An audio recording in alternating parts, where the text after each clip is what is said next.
এখন এসেছি আজারবাইজানের এমন একটি জায়গায় যেটিকে বলা হয় ফায়ার টেম্পল।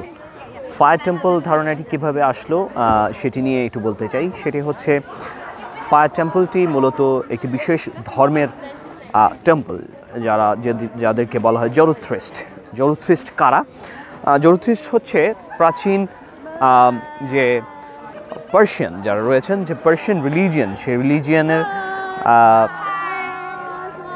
যেটির মাধ্যমে মূলত পার্সিয়ানদের চেনা হতো, তার মধ্যে জরুথ্রিস্ট রিলিজিয়ান তাদের মূল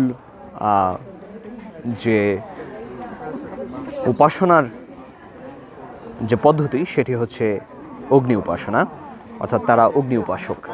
তো সেই জরুথ্রিস্টদের যে টেম্পল, সবচেয়ে প্রাচীন টেম্পলগুলোর একটি, সেখানে আমরা এসেছি। এবং মূলত এটি একসময় ব্যবহার হতো বিভিন্ন ধরনের লোকদের, অনেকটা হোস্টেলের মতো।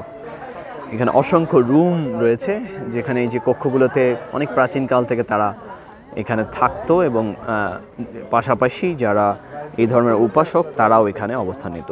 তবে পৃথিবীতে যে কয়েকটি প্রাচীন ধর্ম রয়েছে তার মধ্যে একটি হচ্ছে এই জরুথ্রিস্ট ধর্ম, এবং তাদের যে মূল ভিত্তি উপাসনা সেটি হচ্ছে তারা ফায়ার ওয়ার্শিপার এবং অগ্নি উপাসক। এবং এদের অরিজিন যেটি হয়েছে সেটি হচ্ছে আসলে পারসিক বা পারস্য থেকে, যেটি বর্তমানে ইরান দেশ।